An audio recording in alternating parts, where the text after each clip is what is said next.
This is lesson 10 for group 2. This is going to be working with multiplication of integers. And this is going to be kind of a pretty quick lesson. The first part we would have done in class with the cards in the integers game, but since we can't do that, we're just going to kind of talk about the first part, which talks about multiplying a positive integer and a negative integer. So if we were doing, let's say, an addition as an addition problem, let's say we're going to do -3, -3, and -3. So we have three -3s. Actually, let's do another one just so it's less confusing. So, okay, so we have four -3s. Now we could go ahead and add those together, do -3 plus -3 plus -3 plus -3. Now, but what we're kind of working with is if we were going to add those in, we're going to put four -3s into any number.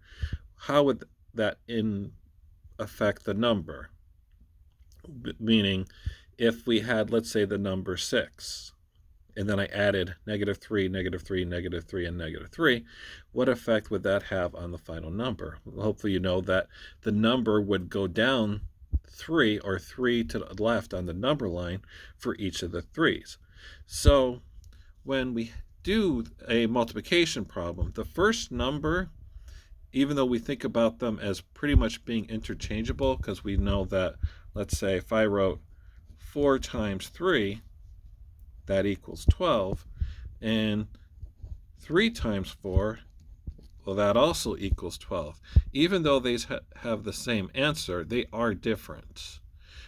This one says we have 4 3's, 4 times 3, and this one says we have 3 4's. 4 3's and 3 4's, they do have the same answer. So the first number tells us how many we have or how many we're taking away. So in terms of multiplication. So if we were going to add in 4 -3's, if we were going to put it in, that would make the first number a positive 4. So positive 4, 4 times a -3. Okay, so if you have 4 times a -3, go ahead and write your answers to that, or you could add them together at the top. Okay, so looking at this problem, if we have 4 -3's, we're going to put that in. That's going to equal -12. So that basically means that if I put 4 -3's, or 4 times -3, it's a -12. But what if we did it the opposite way? What if we had -4 times 3? What does that mean? So -4 times, how can you have -4 times? That would be like if you took something away.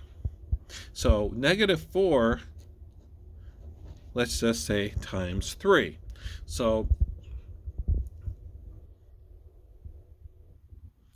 let's take 3, 3, 3, 3, and 1, just to make it simple.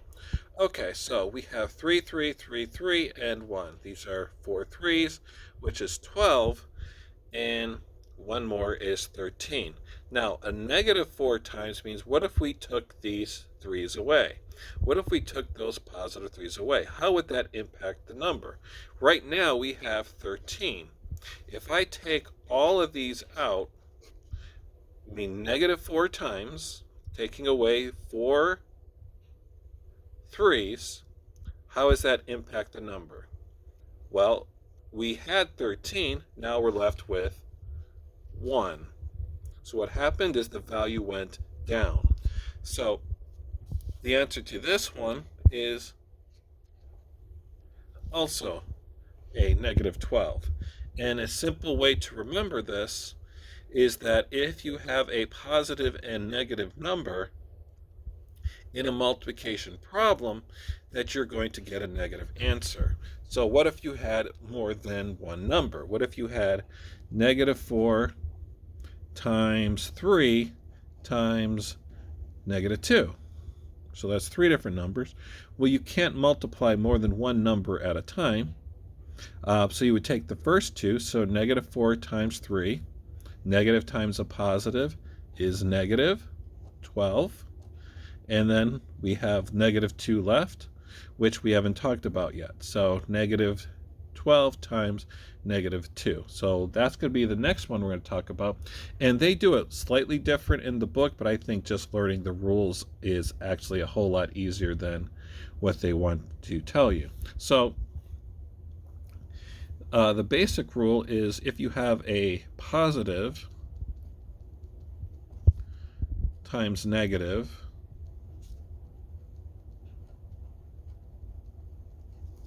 or a negative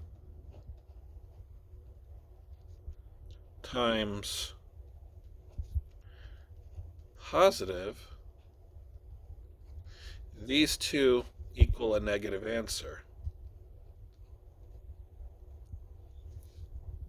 And the way I would have you think about it is what's 4 times 3? 4 times 3 is 12. So what if I did 4 times negative 3?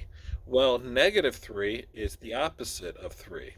So 4 times the opposite of 3 would get you the opposite of 12, which is negative 12. Now, when you have two numbers, now it doesn't matter if it's positive and positive or negative and negative like you have here. If I have a negative number times a negative number or a positive number times a positive, those both are going to give you a positive answer. Now, positive would be pretty obvious. That's the multiplication you've been working on since 3rd or 4th grade. If you have two positive numbers, you've never gotten a negative answer in 4th grade. So there's no reason to even consider that right now. You just have to pay attention to the signs.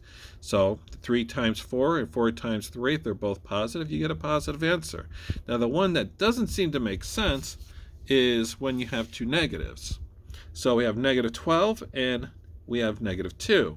So negative 12 times negative 2 is going to give you a positive 24. You say that doesn't make sense. If we were doing addition, we would do negative 12 plus negative 2, we would get a negative 14. That makes sense because negative plus a negative is a negative. So why is this positive? So think about what we said down here. 4 times 3 is 12. So the opposite of 4 times 3 is negative 12. That makes sense. 4 times 3 is 12, so the opposite of 4 times 3 is negative 12. So what if we did negative 4 times negative 3? Then we have the opposite of 4 times 3. So negative 12 is the opposite of 4 times 3. So we want the opposite of the opposite. That takes us back to positive 12. Okay? So there's other things in this section, but I think it's just more confusing doing it the way the book suggests than just doing it this way and just learning the rules. So we're just going to skip on down to the bottom. All right, so for these, it's talking about increase and decreases scores by, so like the first one, describe a set of 2 or more matching integer cards that satisfy the certain criteria. So cards increase the score by 8 points. So what collection of cards, at least 2 cards, would increase your score by 8 points? And then decrease and so on. And you want to try to think about, okay, so increase, let's say 10 points. If we want to increase the score 10 points, what would you do? Well, you could add 2 positive 5s. You could add 5 positive 2s. You could add 10 1s. You can add 1 10, anything like that. So C and D are actually the little bit trickier ones. C says, how could you remove a card and have the score increase by 10 points? So most of the stuff, you just kind of read it, and the directions are kind of right there. So 2 is just using the cards right there. And 3, I think that's pretty much it. So just a short assignment, short lesson. The next lesson will be on Tuesday, okay? So if you have any questions, leave it below. I know this was kind of a quick lesson, and don't worry about the work in the book for this one because doing it this way, again, is just a lot easier. Okay, so if you have any questions, put it below. The next lesson will be on Tuesday.